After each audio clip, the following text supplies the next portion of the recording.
Good morning students. आज हम बात करेंगे ब्रांच अकाउंट्स के बारे में। इंडिपेंडेंट ब्रांचेज के जो अकाउंट्स हैं उन अकाउंट्स को किस तरह से प्रिपेयर किया जाता है। कल के लेक्चर में हमने आपको बताया था कि जो डिपेंडेंट ब्रांच होती हैं वह डिपेंडेंट ब्रांच पूरी तरह से हेड ऑफिस के ऊपर डिपेंड करती हैं और उनके जो अकाउंट्स बुक्स हैं उन अकाउंट्स बुक्स को भी जो मेंटेन किया जाता है वह हेड ऑफिस के द्वारा किया जाता है। तो इस तरह से जो डिपेंडेंट ब्रांच है वो केवल अपने यहाँ स्टेटमेंट के लिए या अपने हिसाब किताब को मैच करने के लिए कैश बुक और एक स्टॉक लेजर को मेंटेन करती हैं। बाकी जो भी अकाउंट्स की जो प्रोसेस है that will be maintain by the head office in the books of head office.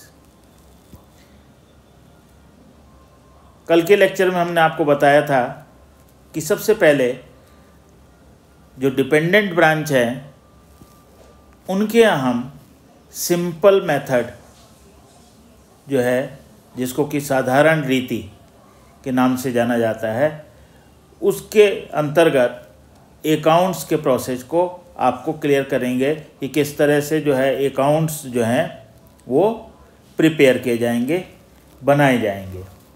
तो इसमें सबसे पहले हेड ऑफिस की बुक्स में एक ब्रांच अकाउंट जो है वो प्रिपेयर किया जाता है।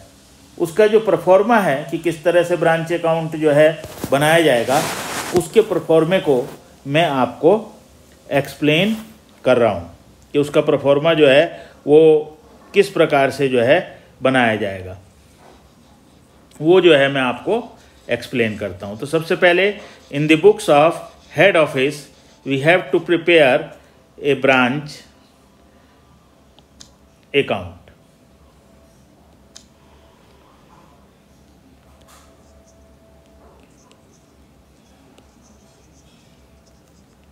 In the books of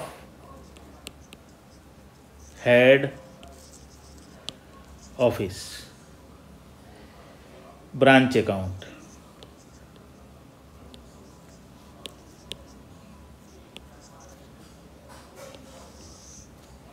branch account जो है वो प्रिपेयर किया जाएगा।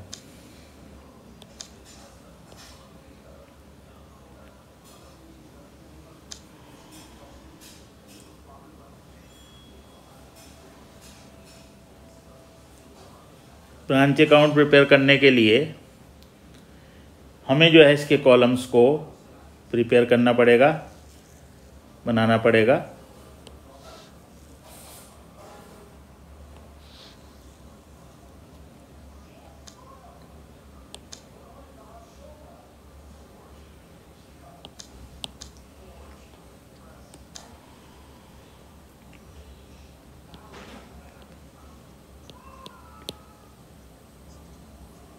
कॉलम्स के नेम लिख देते हैं।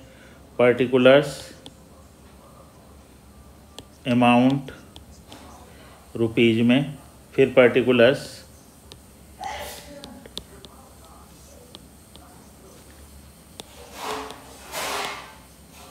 अमाउंट रुपीज में, ये रुपीज में अमाउंट आ जाएंगी। सबसे पहले हम ओपनिंग बैलेंस को ब्रॉट डाउन करेंगे to opening balance brought down. Opening balance में आ जाएगा opening stock, opening petty cash जो छोटे मोटे खर्चों के लिए होगा, इसी तरह से ओपनिंग डेटर्स, फिर opening furniture,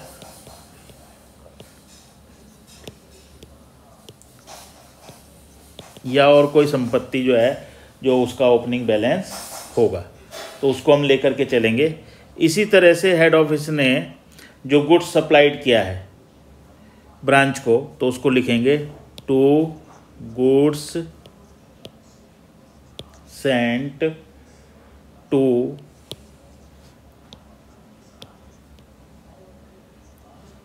branch account. Branch account में जो गुड्स सेंड किया गया है। इसी तरह से हमने बताया कि डिपेंडेंट ब्रांच होती है और सभी तरह के जो खर्चे वगैरह होते हैं that will be made by the head office, तो हेड ऑफिस के द्वारा उन खर्चों को किया जाता है। तो यहाँ लिख देंगे टू बैंक अकाउंट, और ये ब्रैकेट में आ जाएगा एक्सपेंसेज पेड बाय या made by, paid by head office, जो हेड ऑफिस के द्वारा एक्सपेंसेज किए गए उनको हम लिख देंगे। इधर की तरफ जो हमने ओपनिंग बैलेंस लिखे वो हमने ओपनिंग स्टॉक लिखा, ओपनिंग पेटी कैश लिखा, ओपनिंग डेटर्स लिखा, ओपनिंग फर्नीचर, या ओपनिंग हमारे पास और कोई एसेट्स होती है उनको लिखते हैं। इसी तरह से ये हमारे पास कुछ लाइबिलिटी के ओपनिंग बैलेंस भी हो सकते हैं, तो उनको हम क्रेडिट साइड में लिखेंगे। तो यहाँ हम लिखेंगे बाय बैलेंस BD, लेकिन यहाँ क्रेडिट जो हम बैलेंस लिखेंगे वो जो बैलेंसेज आएंगे वो कौन से आएंगे, वो बैलेंसेज हमारे लाइबिलिटी के होंगे। जैसे यहाँ हमने ओपनिंग डेटर्स लिखा, तो यहाँ हमारा ओपनिंग क्रेडिटर्स, ओपनिंग क्रेडिटर्स को ले लेंगे। इसी तरह से यहाँ हमारे पास ओपनिंग आउट स्टैंडिंग एक्सपेंसेज आ जाएंगे, ओपनिंग आउट स्टैंडिंग एक्सपेंसेज आ जाएंगे। यहाँ हमने इसके बाद लिखा था गुड्स सेंट टू ब्रांच। कई बार जो है गुड्स जो है वो ब्रांच को समझ में नहीं आता है या वो ख़राब लगता है, तो ब्रांच के द्वारा उस गुड्स को वापस कर दिया जाता है। तो जब हमने माल भेजा था तो टू गुड्स सेंट किया था, जब माल वापस आ रहा है हमारे पास तो यहाँ पर लिखेंगे हम by goods sent to branch, लिखा वही, अकाउंट का नाम वही आएगा, सेंट टू ब्रांच, ब्रांच ये आ जाएगा अपने समझने के लिए रिटर्न फ्रॉम ब्रांच, जो गुड्स जो है ब्रांच के द्वारा हमारे को रिटर्न हो गया। इसी तरह से जब हम ब्रांच जो है गुड्स को सोल्ड आउट करेगी तो वो कैश में भी हो सकता है और कैश रिसीव्ड फ्रॉम डेटर्स भी हो सकते हैं। तो यहाँ आ जाएगा बाय कैश अकाउंट, जिसमें कैश सेल्स, जो कैश सेल्स की है, और cash received from debtors, debtors से जो कैश हमारे को रिसीव्ड हो गया है। और इसके बाद जितने हमने ओपनिंग बैलेंस लिखे थे उनके क्लोजिंग बैलेंस इधर की तरफ आ जाएंगे by closing balance carry down if any, closing stock, closing stock आएगा। इसी तरह से क्लोजिंग पेटी कैश, इसी तरह से क्लोजिंग डेटर्स, क्लोजिंग फर्नीचर,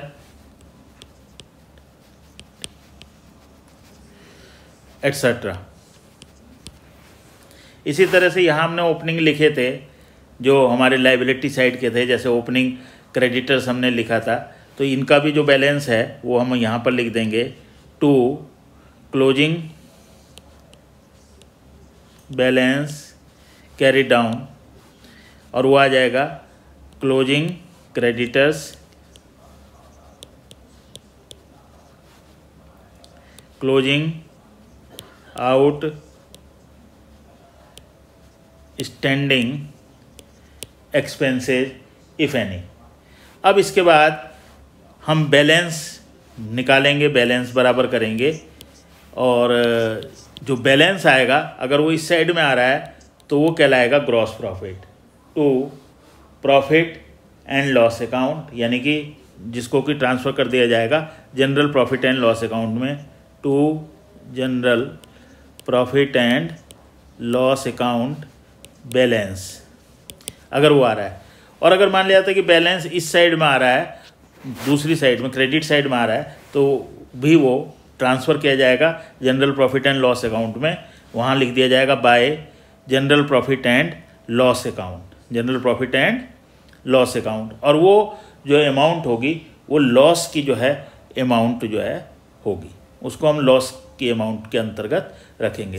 तो ये एक मैंने रफ आइडिया आपको दिया है, एक प्रोफॉर्मा जो है कि किस तरह से ब्रांच अकाउंट जो है हेड ऑफिस अपनी बुक्स में मेंटेन करता है, उसके बारे में थोड़ा सा आपको ये मैंने आपको क्लियर किया। तो मैं समझता हूँ कि ये प्रोफॉर्मा ये आप सामने रखेंगे तो उसको सामने रख करके तब ये ब्रांच अकाउंट के जो क्वेश्चन हैं वो आपके सॉल्व होना स्टार्ट हो जाएंगे। तो ये सिंपल जो मेथड है, साधारण विधि जो है, उसके तहत हेड ऑफिस की बुक्स में ब्रांच अकाउंट को मेंटेन किया जाता है। तो इससे रिलेटेड जो है एक न्यूमेरिकल क्वेश्चन जो है जो आपकी बुक्स का है उसको मैं आपको बता रहा हूँ, इससे और अधिक आपको क्लियर हो जाएगा, समझ में आ जाएगा। तो देखते हैं एक क्वेश्चन को जो आपकी बुक का है। बुक में आपका क्वेश्चन नंबर 3 दिया हुआ है, उसको देखते हैं कि किस तरह से ये क्वेश्चन होगा। इस परफॉर्मे को मैं अब इरेज कर रहा हूँ और इसके बाद क्वेश्चन नंबर 3 जो है वो मैं आपको एक्सप्लेन करूँगा।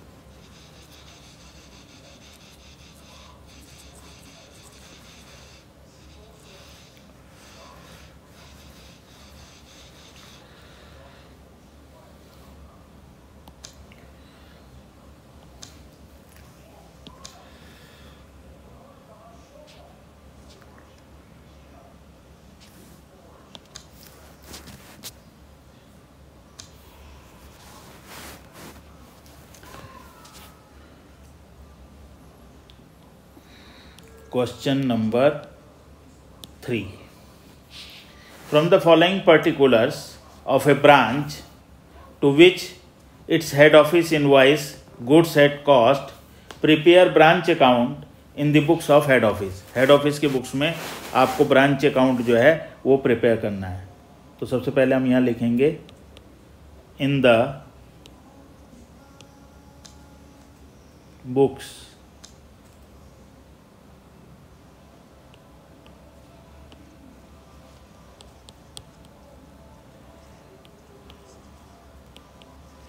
in the books of head office branch accounts। अगर कोई पर्टिकुलर डेट दे रखी है तो उस पर्टिकुलर डेट में बनाएंगे। तो इन्होंने डेटर्स का बैलेंस दिया हुआ है 1 जनवरी को और डेटर्स का बैलेंस दिया हुआ है 31 दिसंबर को। तो एज ऑन 31 दिसंबर 2017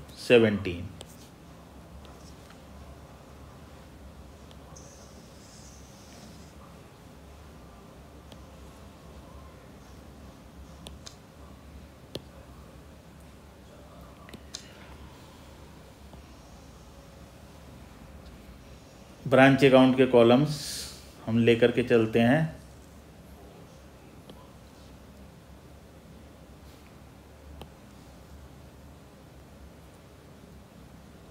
ये कॉलम्स हमने खींच लिए हैं और इसके बाद जो है अब हम इनको देखते हैं कि क्या क्या इन्फॉर्मेशन दे रखी है हमारे को।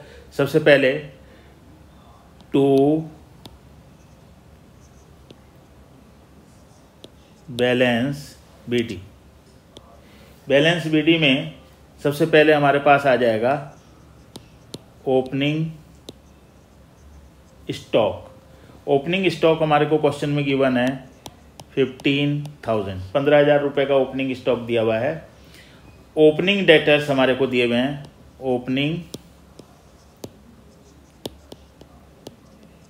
डेटर्स, और ये ओपनिंग डेटर्स हैं 26,200 के, 26,200 रुपये के हमारे को ये ओपनिंग डेटर्स दिए हुए हैं। इसी तरह से गुड्स सेंट, तो ये इसके बाद हमारे को दिया हुआ है to goods sent to branch. Branch को जो गुड्स सेंट किया गया है हेड ऑफिस के द्वारा वो है 50,800, 50,800 का गुड्स सेंट किया गया है। इसी तरह से goods return to head office दिया हुआ है 700 का। कैश सेल दी हुई है, क्रेडिट सेल दी हुई है। अनाउंसेज टू कस्टमर्स दिए हुए हैं, रिटर्न फ्रॉम कस्टमर्स है, डिस्काउंट टू कस्टमर्स है, बेड डेट्स है, कैश रिसीव्ड फ्रॉम कस्टमर्स है, rent rates etcetera 1800, wages and salaries 6000, general trade charges 1300। तो हेड ऑफिस की बुक्स में हम बना रहे हैं। तो इसके बाद एक्सपेंसेस दिए हुए हैं to bank account expenses, rent rates etcetera. तो ये रेंट रेट्स दिए हुए हैं 1,800 के। इसके बाद दिया हुआ है wages and salaries. Wages and salaries हैं 6,000 रुपीज़ के। Then general trade charges, general trade charges हैं 1,300 के, 1,300 रुपये के जनरल ट्रेड चार्जेज हैं। अब आगे देखते हैं कि लायबिलिटी साइड के क्रेडिटर्स और आउटस्टैंडिंग एक्सपेंसेस, इस तरह के कोई ओपनिंग बैलेंस और क्लोजिंग बैलेंस नहीं दिए हुए हैं। तो यहाँ हम लिखते हैं बाय कैश अकाउंट।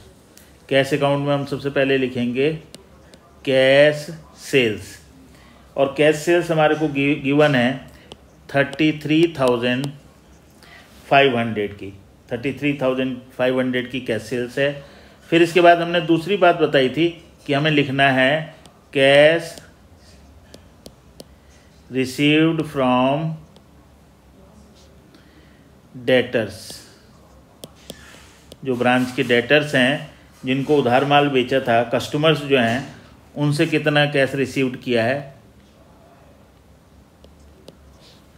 वो कैश हम उनसे कितना रिसीव्ड किया है वो है 49,200, 49,200 का जो है कैश हमने उनसे रिसीव्ड किया है। इसी तरह से गुड्स सेंट टू ब्रांच था 50,800, गुड्स रिटर्न जो है वो 700 है। तो यहाँ आ जाएगा by goods sent to branch, लेकिन ब्रैकेट में आएगा गुड्स रिटर्न, और गुड्स रिटर्न है 700 का। ये 700 का जो है वो गुड्स रिटर्न हमारे को दिया हुआ है। इसके बाद हम और देखते हैं, इधर हम लिख लेते हैं by balance carried down. Balance carried down में एक तो क्लोजिंग स्टॉक आएगा, और क्लोजिंग स्टॉक दिया हुआ है 13,900, 13,900 रुपये का जो है वो क्लोजिंग स्टॉक दिया हुआ है। इसी तरह से क्लोजिंग डेटर्स, जो क्लोजिंग डेटर्स दिए हुए हैं, ये दिए हुए हैं 33,100, 33,100 के ये हमारे को क्लोजिंग डेटर्स दिए हुए हैं।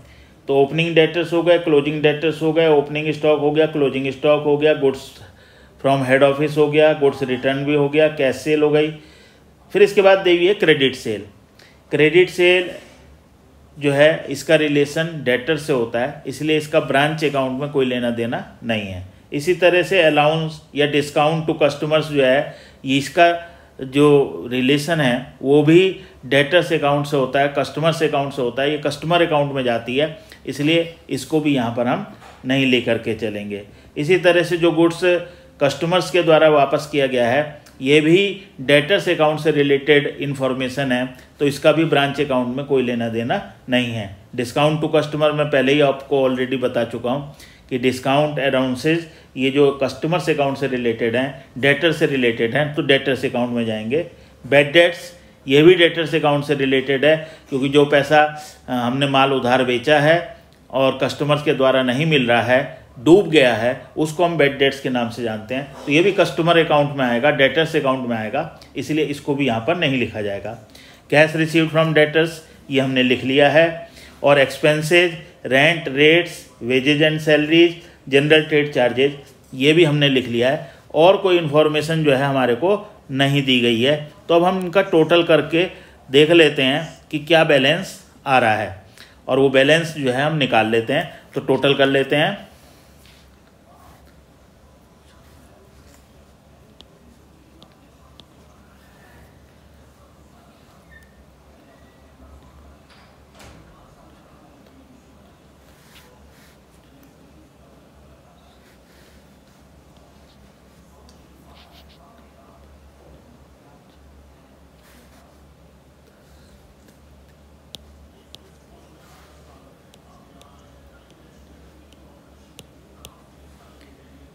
To general P and L account. अब ये जो बैलेंसिंग फिगर है, हम ये मान करके चलते हैं कि इधर की तरफ आएगी, क्योंकि इधर का टोटल मेरे को कम लग रहा है, तो बैलेंसिंग फिगर इधर आएगी। तो ये कहलाएगा प्रॉफिट ऑन ब्रांच। ब्रांच के ऊपर हमारे को इतना प्रॉफिट जो है हुआ है, तो वो अमाउंट हम निकाल लेते हैं कि कितना आ रहा है।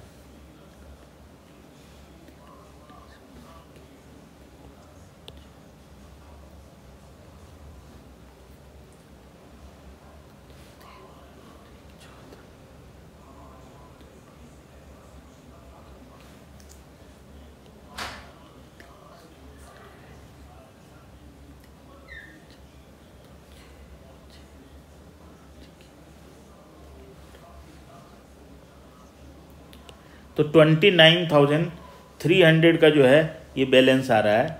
तो इस तरह से ये जो प्रॉफिट है, general profit and loss account, ये देख रहे हैं आप, तो ये हमारा बैलेंसिंग फिगर, इतना प्रॉफिट जो है हमारे को ब्रांच पर हुआ है। तो इस तरह से ये ब्रांच अकाउंट जो है ये प्रिपेयर किया जाएगा। ये सिंपल मेथड के अकॉर्डिंग है, और इसमें कई बार क्या होता है कि कुछ इन्फॉर्मेशन मिसिंग होती है। फिलहाल इस क्वेश्चन में सारी इन्फॉर्मेशन दी हुई थी। कई बार क्या होता है कि ओपनिंग डेटर्स दिया हुआ है तो क्लोजिंग डेटर्स नहीं दिया हुआ है, या क्लोजिंग डेटर्स दिया हुआ है तो ओपनिंग नहीं है। तो इस तरह से कुछ इन्फॉर्मेशन मिसिंग हो सकती है। तो पहले उस मिसिंग इन्फॉर्मेशन को कैलकुलेट करने के लिए हमें डेटर्स अकाउंट को मेंटेन करना पड़ सकता है, डेटर्स अकाउंट जो है वो बनाना पड़ सकता है। तो डेटर्स अकाउंट किस तरह से बनेगा, इसी क्वेश्चन में मैं आपको बता रहा हूँ। तो फिलहाल मैं इसको जो है रब कर रहा हूँ, और इसके साथ साथ जो है मैं आपको फिर प्रिपेयर करके बताऊंगा कि किस तरह से जो है जो डेटर्स अकाउंट है वो मेंटेन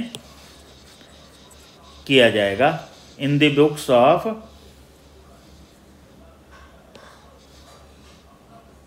हेड ऑफिस।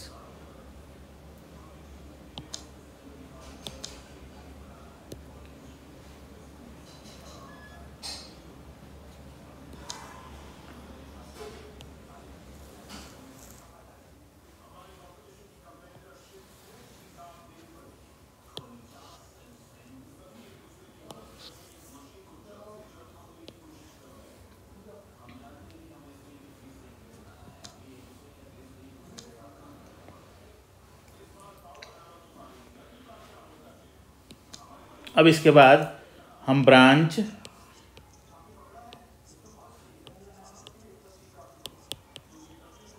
डेटर्स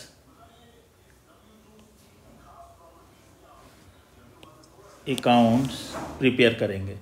तो ब्रांच डेटर्स अकाउंट का सबसे पहले ओपनिंग बैलेंस हम यहाँ लिखेंगे to balance BD। Opening balance is given to us 26,200।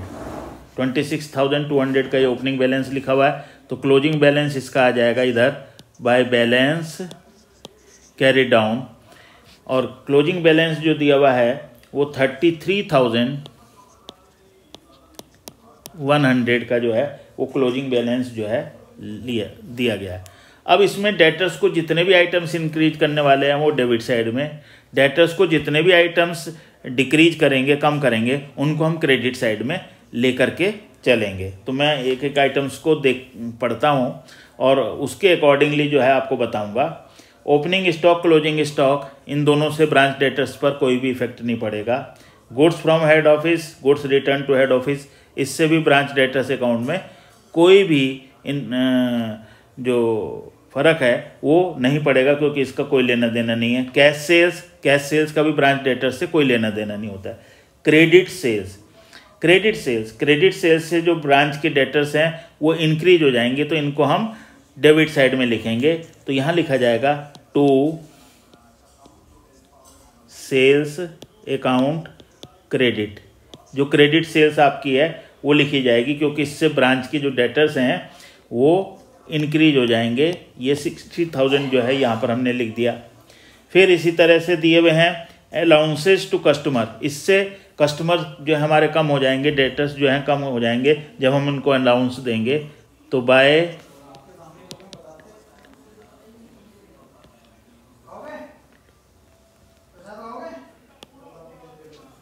Allowances account 320 रुपये। इसी तरह से रिटर्न जो कस्टमर ने किया है तो बाय सेल्स रिटर्न, जो डेटर्स ने रिटर्न किए हैं। फिर डिस्काउंट बाय डिस्काउंट, क्योंकि उनको जो डिस्काउंट देंगे उससे भी डेटर्स कम हो जाएंगे, 2,400। इसी तरह से बैड डेट्स, जो पैसा हमारे को डेटर से नहीं मिल रहा है उससे भी हमारे जो डेटर्स हैं वो कम हो जाएंगे। कैश रिसीव्ड फ्रॉम डेटर्स, तो बाय कैश अकाउंट, जितना उन्होंने पेमेंट कर दिया है, ये दिया हुआ है 49,200, ये हमने यहाँ लिख दिया। और फिर इसके बाद क्लोजिंग बैलेंस हमारे को दिया हुआ ही है। इसके बाद हम इसका टोटल कर लेंगे। वैसे इस क्वेश्चन में ये जो डेटर्स अकाउंट मैंने आपको बताया वो केवल इसलिए बताया कि कई बार क्या होता है कि ओपनिंग और क्लोजिंग डेटर्स आपको दिए हुए हैं तो कैश रिसीव्ड आप निकाल लेंगे, बैलेंसिंग फिगर कैश रिसीव्ड हो जाएगी। और यदि आपको कैश रिसीव्ड और ओपनिंग बैलेंस दिया हुआ है तो क्लोजिंग डेटर्स जो है वो निकल करके आ जाएंगे। कैश रिसीव्ड और क्लोजिंग डेटर्स दिए हुए हैं तो ओपनिंग डेटर्स आपके निकल के आ जाएंगे। तो कई बार ये इन्फॉर्मेशन मिसिंग होती है। फिलहाल इस क्वेश्चन में सारी इन्फॉर्मेशन आपको गिवन थी, तो ये टोटल हम इसका कर लेंगे 86,200। इधर का भी 86,200 जो टोटल है वो आपका आना चाहिए, क्योंकि इसमें सारी इन्फॉर्मेशन जो है क्वेश्चन में गिवन थी। केवल समझाने के पॉइंट ऑफ व्यू से कि किस तरह से ब्रांच का जो डेटर्स अकाउंट है वो प्रिपेयर किया जाता है, वो इसलिए मैंने इस क्वेश्चन में आपको एक्सप्लेन किया। तो मैं समझता हूँ कि ये आपको समझ में आया होगा। और क्वेश्चन नंबर 1, क्वेश्चन नंबर 2 और question number 4, question number 1, 2 and 4 your homework, आपका होमवर्क है, इसको आपने करना है। जब क्वेश्चन नंबर 2 करेंगे तो उसमें 2 इयर्स के 2 वर्षों के जो हैं वो डेटा दिए हुए हैं, 2013 एंड 2014। तो पहले आप 2013 का प्रिपेयर करेंगे। 2013 के जो क्लोजिंग बैलेंस आएंगे वो 2014 के लिए जो है ओपनिंग बैलेंस हो जाएंगे। तो उसको आप करिएगा। यदि किसी तरह की कोई प्रॉब्लम आती है तो आप मुझसे पूछ सकते हैं और इन क्वेश्चंस को कीजिएगा। Take care of yourself. फिर मिलते हैं कल आपको एक नए क्वेश्चंस के साथ में आपकी प्रॉब्लम को सॉल्व करने के लिए। तब तक आप इन क्वेश्चंस को कीजिए और किसी भी तरह की जो कोई प्रॉब्लम आती है तो उसके बारे में आप मुझसे पूछ सकते हैं, बता सकते हैं, और यदि आवश्यकता पड़ी तो मैं फिर आपको इसी तरह से फिर उस क्वेश्चन को सॉल्व करके भी दिखा सकता हूं ताकि आपकी प्रॉब्लम अच्छी तरह से सॉल्व हो जाए। Okay, bye, see you, take care of yourself.